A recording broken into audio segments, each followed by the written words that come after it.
Law enforcement officers have met these calls to end police brutality with even more police brutality. Across the country, peaceful protests have too often devolved into standoffs with heavily armed police using military-style tactics. Flashbangs, tear gas, rubber bullets, helicopters, armored vehicles. Law enforcement in riot gear approach a barrier.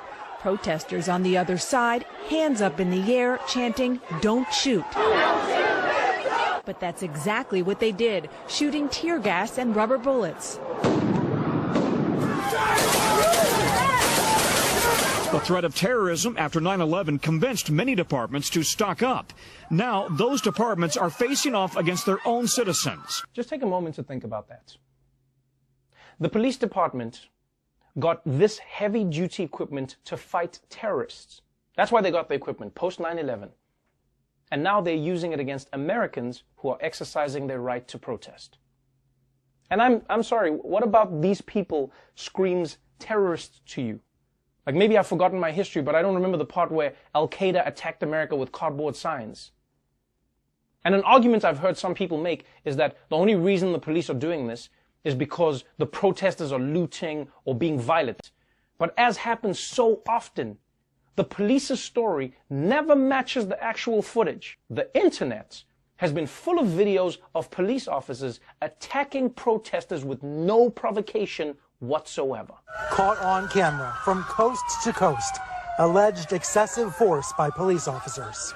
Attacks against protesters who were demonstrating against police brutality. In New York, police drove a vehicle into a crowd of people protesting there.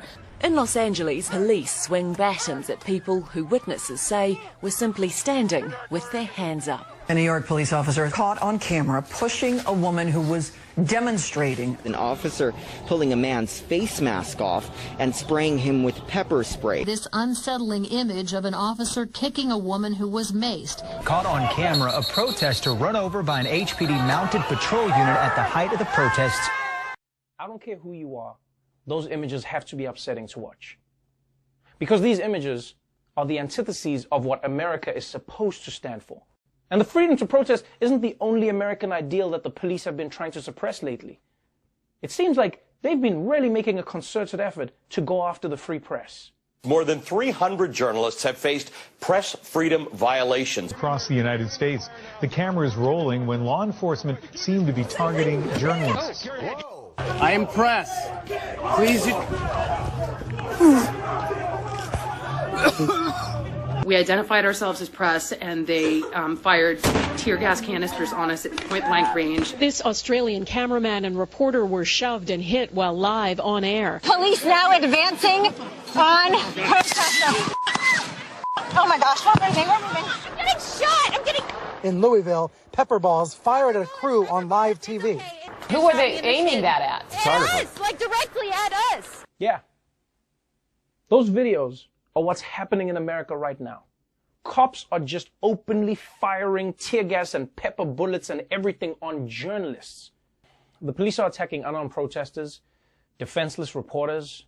I mean, at this point, you might be wondering, is there anyone non-threatening enough that the police would not get violent with them? The answer is no.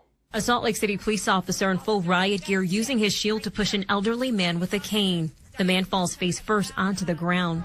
Two officers in Buffalo, New York, pushing a 75-year-old man who falls to the ground, hits his head, and starts bleeding. None of the officers in the video appear to help him.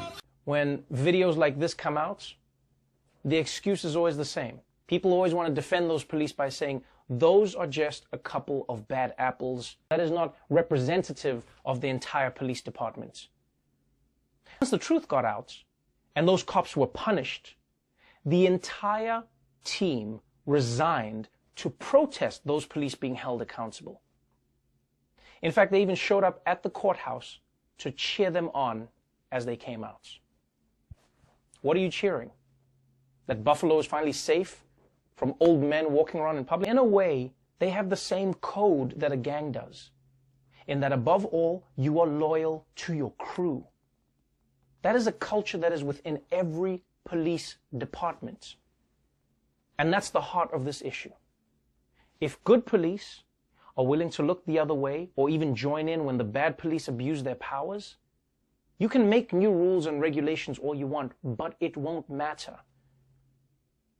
America's not going to be able to fix this problem until we have police whose first priority is protecting and serving the people instead of protecting and serving themselves.